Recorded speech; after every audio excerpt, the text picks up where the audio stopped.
Abooluganda, Mukama waffe Yesu Kristo yeebazibwe nnyo era aweebwe nnyo ekitiibwa Mukama. Mbalamusizza mwenna mu linnya erya Mukama waffe Yesu Kristo omwana wa Katonda omulamu. Era neebaza Katonda olw'ekiseera kino Katonda kyatufiisizzaawo nga tuli balamu ate nga tukyasa n'okuba nga tukyasobola okwatula nti Yesu Kristo ye Mukama w'obulamu bwaffe. Twebaza Katonda olw'ekirabo eky'obulamu n'ekisa eky'obulokozi kyatuwadde nga Mukama. Era mu kiseera kino nteeka obulamu bwaffe mu mukono gwa Mukama, kuba yagamba nti abakulemberwa Omwoyo wa Katonda be baana ba Katonda. Bwe ntyo nsaba Omwoyo Mutukuvu atukulembere ffenna era atuwambaatire mu linnya erya Yesu. Yagamba buli kigambo kye tunaasaba nga mu linnya erya Yesu kinaatukolebwanga. Nange nsaba Katonda Kitaffe nga bw'ali omulamu mu linnya erya Yesu, aggule amagezi gaffe, okumanya kwaffe n'okutegeera kwaffe, tusobole okuba nga tugonda, kubanga agamba nti abantu bwe babuze olw'okubulwa okumanya, bingi bye tutabuulirwa, bingi bye tutagambiddwa, bingi bye tubadde tetumanyi nga ffe tubikola tumanyi ge mazima naye nga bulimba. So Mukama asazeewo atutereeze nga tannatuuka. Yesu asazeewo atukomyewo mu kkubo lye nga tannatuuka. Kyenva nsaba Katonda aggule emitima gyaffe, atuyambe awakane n'emyoyo gyonna egikwakkula ekigambo mu mitima gyaffe, wabula omukono gwe gukinywerezeemu, kubanga Bayibuli egenda negamba nti ekigambo kya Mukama nnyondo. Nange bwe nsaba bwe bato kinywere mu mitima gyaffe mu linnya erya Yesu Kristo omwana wa Katonda omulamu. Amiina. Abooluganda, Bayibuli eyogera negamba nti kansooke okubagamba nti Matayo 10:27 Mukama ayogera n'agamba nti kye mbagamba mu kizikiza mukyogereranga mu musana, kye muwulira mu kutu mukibuulirenga waggulu ku nnyumba. So bwe tuteekeddwa okumanya bwe kityo nti Mukama bw'alabula omu, ffenna aba atulabudde. Era Mukama yayisizza obubaka buno okuva eri muganda waffe omu ng'alabula abasajja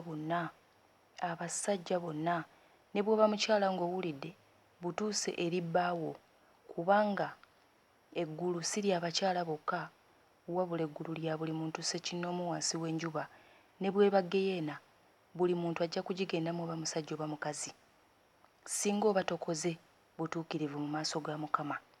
So obubaka buno nga bugamba nti okulabula kuno kugenda eri abasajja okuva eri Mukama, nti Mukama yabadde oba yali ali mu kwogera n'abasajja ng'agamba nti abasajja tebamala budde bumala na Mukama.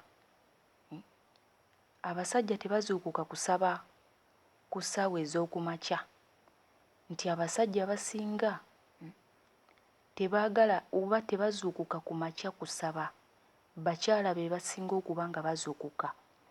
Bw'atyo Mukama n'agamba nti abasajja ebiseera ebisinga ebyabwe babimala mu bintu ebitagasa, omuntu ky'oyita useless.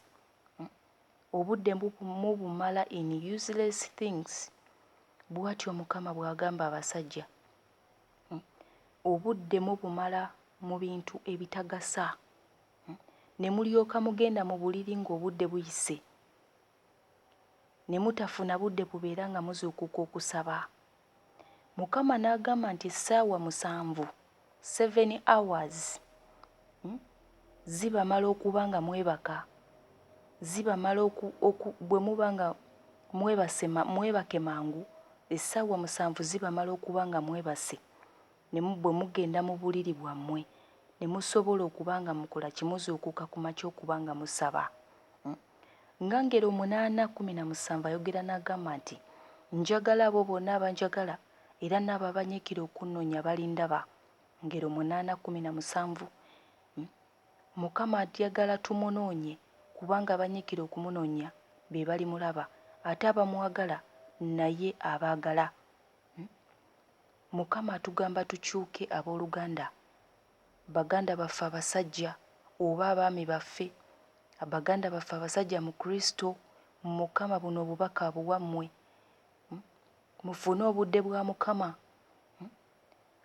Kubanga bwe mba nnyongeddeko, abasajja abasinga obudde babumala mu mipiira, mu kulaba firimu, mu bintu ebitagasizaako ddala. Abamu ne mubeera bize nnyo mu mirimu gyammwe, ne mwerabira nti Katonda is first. God is first in everything. Mukama ye nnamba emu mu buli kimu. obudde mubimalidde mu bintu ebitagasa nga Mukama bw'abagambye, naye abagamba abasajja nti mukyuke. Abawadde essaawa ez'okwebaka nti ssaawa 7 zibamala. Bwe mugenda mugende mu buliri mangu, muzuukuke ku makya musobole okusaba. Mukama w'atuukidde okuleeta obubaka buno kitegeeza abasajja Mukama tabalaba mu maaso ge nga mumunoonya. Y'ensonga lwaki ayagala mubeere nga mukyuka. Ebyaddala Mukama bw'aba nga atugamba nti ddala abanyiikira okumunoonya be bamulaba, kitegeeza tuteekeddwa okuba nga tunyiikira okunoonya Mukama tusobole okumulaba. Bw'atyo n'ayogera mu Matayo 26 olunyiriri olwa 4 ng'egamba nti mutunule musabe muleme okuyingira mu kukemebwa. Omwoyo gwe gwagala naye omubiri gwe munafu. Emibiri gyaffe ne Mukama naye akimanyi nti nno minafu, naye ate ng'omwoyo guteekeddwa okuba nga gunoonya Mukama. Omwoyo gukkusibwa na mwoyo. Katonda gwe tulina okuba nga tunoonya kkusa omuntu waffe ow'omunda. Abasajja okwo okulabula kugenda eri mmwe. Mukomeewo mu maaso ga Mukama, mukole Katonda ky'ayagala. Abawadde essaawa musabenga, mulemenga okulekera abakyala bokka bokka nti be bateekeddwa okusaba. Muve mu bintu ebitagasa kubanga bigenda kubatwaza mu ggeyeena. Mukama abanjagalira abampeera omukisa. Mukama aggule amatu gammwe n'okumanya kwammwe n'okutegeera kwammwe, musobole okuwulira, musobole okugonda, kubanga anaagonda y'anaalyanga ebibala eby'ensi ebiva eri Mukama. Naye omukakanyavu ekitala kyakukulya. So Mukama abanjagalire, abampeera ekisa okugonda n'okuwulira, tusobole okuba nga tukolerera obwakabaka ffenna, tusisinkane mu ggulu nga tuli basanyufu ku ntebe y'obwakabaka nga Katonda bwe yatutegekera ku mukono gwe gw'anaatutuuzaako nga Katonda ku ntebe ye kwatudde oyo y'obwakabaka. Mukama atuwe ekisa.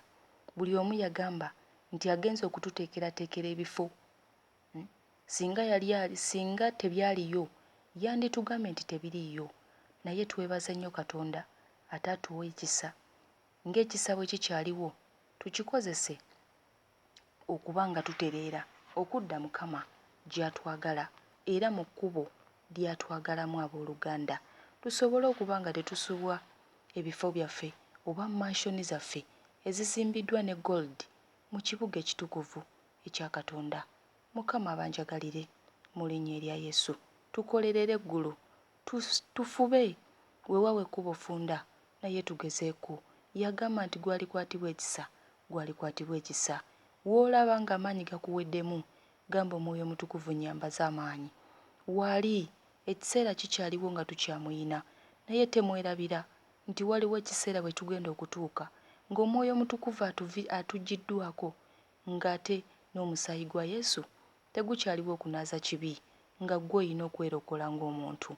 So twenenye nga bukyali, tukyuke tudde mu maaso ga Mukama, tukoowole omusaayi okutunaaza ekibi ng'obudde bukyali. Mukama abanjagalire mu linnya erya Yesu. Amiina era amiina era amiina.